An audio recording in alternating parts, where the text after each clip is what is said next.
Welcome to the Human Meme Podcast. I am Howard Stein, and here is my story The University as Hospital, an Inalienable Obligation, originally published in 2014. Oh, and I'm not really Howard Stein because I died at 90 years old on October 12th, 2012. But through the magic of AI voice, I am now able to read aloud for you the writing I originally submitted to David Boles' blogs all those years ago. The university as hospital, an inalienable obligation. For those suffering the wounds of life, the university has become a hospital. For the woman in her middle 40s whose husband has left her for a young thing after 24 years of marriage and 4 children, the university is the first thought where she may go for help. Either she will finish that degree she never intended to complete in the first place, relocation, if Mr. Right came along as expected, and he did, or she will go back to college for the education she failed to get the first time round. Or she will begin to think in terms of a career, and the university is the first step in that direction. One thing is sure, she never looked upon the university as a place where intelligent people met to discuss important ideas. Her idea of a university was a medical aid station to help her on the road to recovery. For the man who is 52, a corporate executive, who doesn't find intellectual stimulation among his colleagues, his peers, his neighbors, his bosses, or his friends, in his first encounter with the university, he was interested in politics, philosophy, and literature. The university is his first resource to bandage the wound of boredom. Maybe he can find some distraction there, possibly even become a degree candidate, really commit himself to the task. One evening a week, he fancies himself a thinker, a student of life. For the truth is that he is simply bored everywhere outside of his office. In fact, he doesn't know why or wherefore. He hasn't begun to diagnose his illness. All he knows is that the apparent source of salvation for what ails you is the university. And so he registers for the fall semester on a part-time basis with a full-time expectation. He doesn't want to take any tests. I'm too old for that nonsense. And he doesn't really have time to do the papers justice. That stuff is for the kids, the real students. In fact, he begins to think the wisest course for him is to audit. Although he will try to do all the reading, he will definitely do more than try. He will resolve to be present at every class session. For the 65-year-old anesthesiologist who has finally, on his doctor's suggestion, retired after 40 round, firm, and fully packed years of practice, the university provides an ideal respite. He never could take the time to read, to know about the humanities, or about art. I devoted my life to science. Now he has earned the opportunity to heal a wound which has been festering for more years than his wife and children know. What is all this living and working about? What is it all for? Another loaf of bread and another quart of milk, another sable and another Cadillac. I can't stand it anymore. I don't know what my life means. The place to seek proper medication, he assumes, for such an illness is the university, and the name of the prescription is academic knowledge. So off he trots, in fact, just to indicate his gratitude and to express his humanity. He volunteers his services to the college infirmary every Monday and Thursday from 1 to 4. In addition to healing his internal wounds, he is keeping himself youthful in spirit, if not in body, by his frequent contact with the young at the university. For the 42-year-old widow, in whose life walked a 58-year-old widower and swept her off her feet and away to a new geography, the university provides a perfect antidote to the poisonous daily isolation to which she is doomed while he is off doing business which he will not give up, and she is adjusting to being relocated in an entirely new environment. She registers at the local university for 2 art courses. At least it should be commercial art, he says, since she doesn't like the idea of business or real estate, either of which would interfere with their life. Her going to school will not. Keeps herself busy advancing her own personal development and smiling all the way to the classroom, which she shares with many 20-year-olds. She brings maturity to the class, and they treat her as one of us. She is a student again, and not a bit too soon, and her youth is restored. Her new life is indeed a new life, and the medication is working wonders. The only discomfort is that her new lover does not like her studying in bed.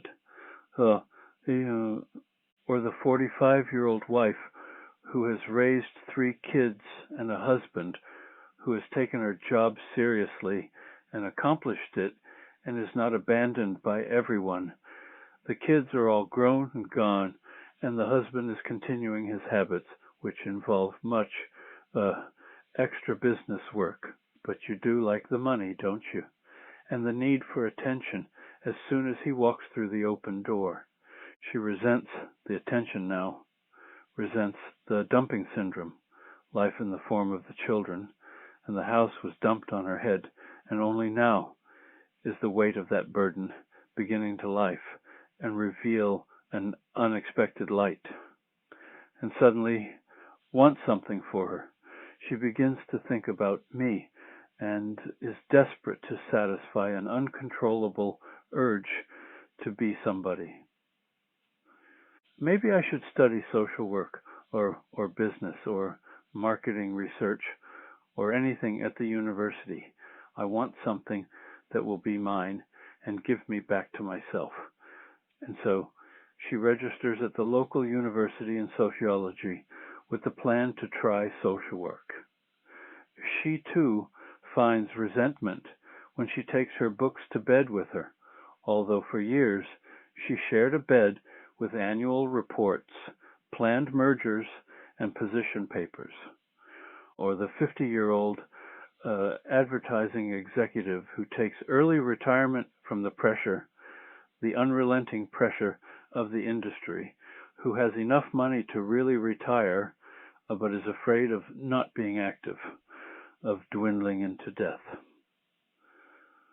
The young people at the university could profit from this old man's practical experience, he claims. I can teach them the business. I think I should try to get appointed at the university.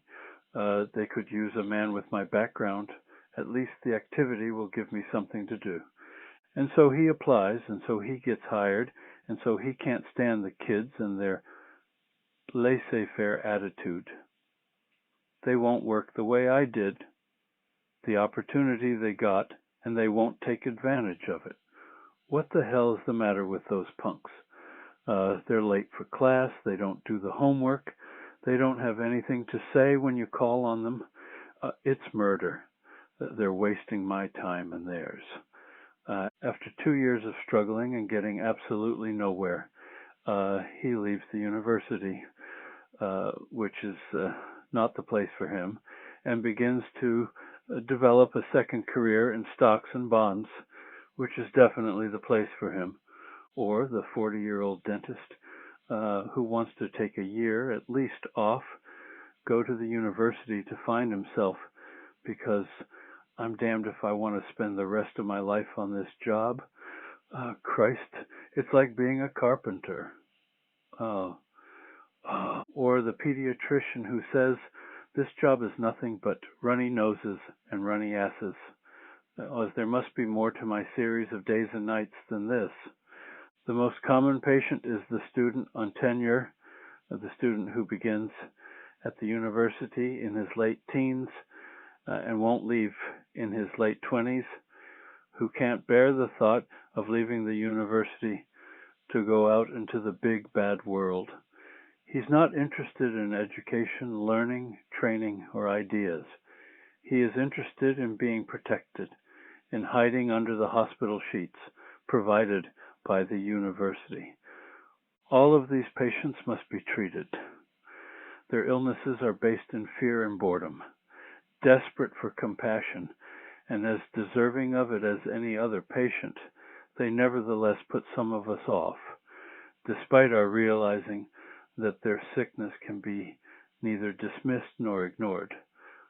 Some of these patients do recover, indicating that the hospital to which they have gone for treatment has done its job. But most of them have a lingering illness which no university can cure. That illness has to do with life expectation. All of us have been raised in a society which establishes in its founding documents inalienable rights. One of those rights is the pursuit of happiness. No other nation has ever been so presumptuous as to believe its constituency would be provided with such an inalienable right to pursue one's own happiness. For that right, once granted, also carries with it an inalienable obligation to know what happiness is. One cannot pursue what one does not know. If you don't know where you are going, any road will take you there. If you are pursuing happiness, you must know where you are going in order to recognize it when you get there. Although it may be a natural right in this nation to seek happiness, many of us do not know what we are doing. And to repeat the statement above, one must know happiness in order to recognize it when it comes by. A major function of education in this nation, then, should be to help us describe, define, and even discover happiness as an objective. If such was practiced in the university, then the medical function would be that of preventative medicine, not transitory medicine used to patch an illness too far gone for curing. However, until the university wants to take its vocation seriously, as the medical hospitals have, it will continue to function as a halfway station for disease-ridden people. It may be offering half-assed therapy, but it sure as hell isn't offering education.